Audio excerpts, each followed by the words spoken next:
Good morning and welcome back to our online classes again. Last time we have read about the different effects of Revolution of France on different people, Robespierre, the reign of terror, then after the rule of Directory, etc.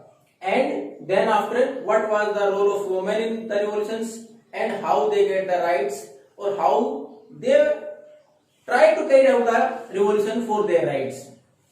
Now, the revolution in everyday life. Our next topic is the revolution and everyday life.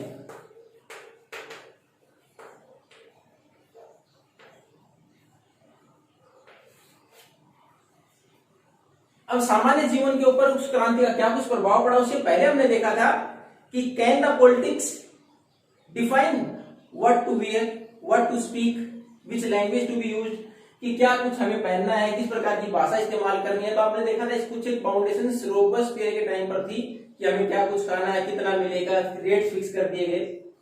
लेकिन इस revolution के बाद बहुत सारे changes हुए और उसमें हमें बहुत सारी लिबर्टी और फ्रीडम के जो आइडियाज थे वो हमने ऑब्जर्व किए.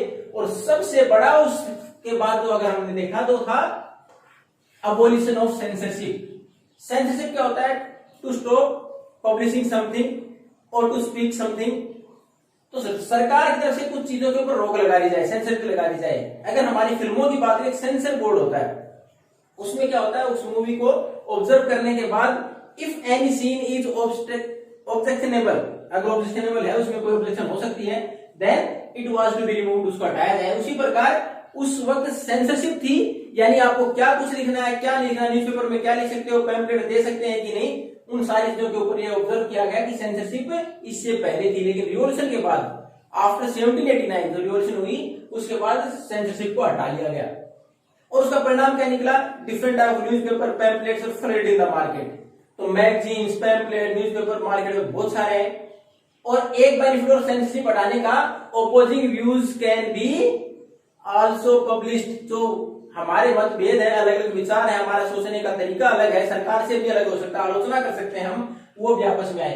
And every group try to convince the public by their giving arguments. तो हर ग्रुप अपने आप को इस प्रकार प्रस्तुत करता है, इस प्रकार आर्ग्यूमेंट देता है कि दूसरे को कन्विंस किया जा सके कि उसके विचार अच्छे कैसे हैं.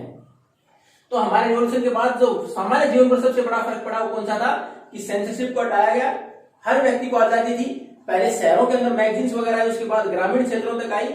और जो पहले हमारे पास फिलोसफर्स थे जिनके आइडियाज क्या थे, लिबर्टी के, जस्टिस के, और वो लिबर्टी और जस्टिस के आइडियाज धीरे धीरे प्रैक्टिकली हमारे सामने आ रहे. तो लोगों को आजादी मिली थी कुछ भी लिखने की और उसके साथ साथ अपने विचार प्रकाशित करने की, आलोचनाएं करने की. तो पहला सेंस जो उस वक्त सोचा गया था वो विचार कंप्लीट हुआ. उसके बाद ये सारी क्रांति के बाद लास्ट में हमने देखा डायरेक्टरी भी असफल हो गई रेन ऑफ टेरर के बाद. तो नेपोलियन शासन में आया. एक मिलिट्री कमांडर था, 1804 में उसने शासन अपने हाथ में लिया. उसके बाद उसने नेबरिंग कंट्रीज थे, जो आसपास के देश थे, उनको जीतना शुरू कर दिया. डिस्पोजिंग डायनेस्टी, जो अलग रियासतें थी, उनको हटाया गया और उनकी जगह ही placed his own family members, अपने परिवार के सदस्यों को वहां जिम्मेदारी दी गई शासन की. शुरुआत में नेपोलियन को क्या माना गया था? मॉडर्नाइजर, कि मॉडर्न कर रहा है सारे, यानी आधुनिकीकरण कर रहा है, सुधार लेके आ रहा है हर जगह पर. जहां भी उसने शासन लिया कि हर जगह वो सुधार कर रहा, शासन व्यवस्था में भी और आसपास के इलाकों में भी. उसने कुछ सुधार भी किए थे, वो आप नेक्स्ट 10th क्लास में पढ़ेंगे, जिसको नाम क्या जाना जाता है, नेपोलियन कोड ऑफ 1804 और सिविल कोड ऑफ 1804. 1804 में जो शासक बना उसने बहुत सारे सुधार किए थे, उनको नेपोलियन कोड के नाम से जाना जाता है. And most of the time this question is repeated in the board exams of 10th. तो उसने प्राइवेट प्रॉपर्टी सिक्योर कर दी थी, यानी निजी संपत्ति को right to property was given. Actually right to property was given, private property was secure. उसके बाद वेट एंड मेजर स्टैंडर्डाइज्ड.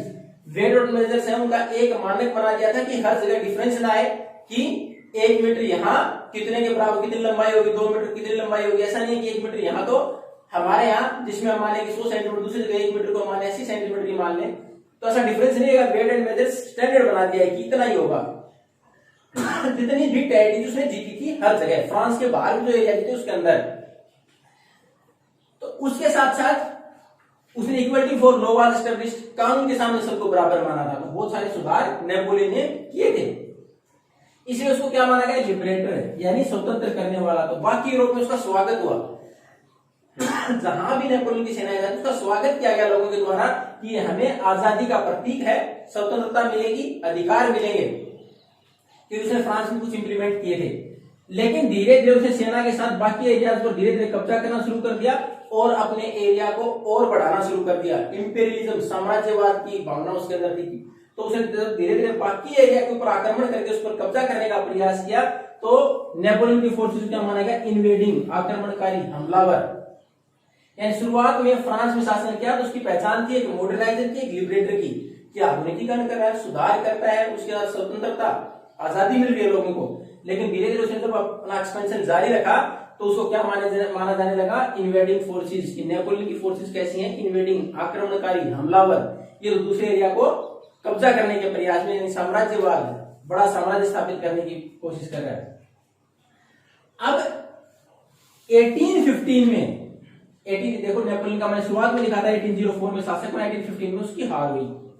1815 में जब इस प्रकार से लगातार अपने एरिया जीतने जारी रखे तो 1815 में उसको हराया गया। लेकिन हराया किसके द्वारा गया, एक पहले तो जगह है इसमें, वाटरलू में इसकी हार हुई, is the name of the place. और किसके द्वारा हराया गया, बी से ब्रिटेन, आर से रसिया, ब्रिटेन, रसिया, उसके बाद पी से प्रूसिया।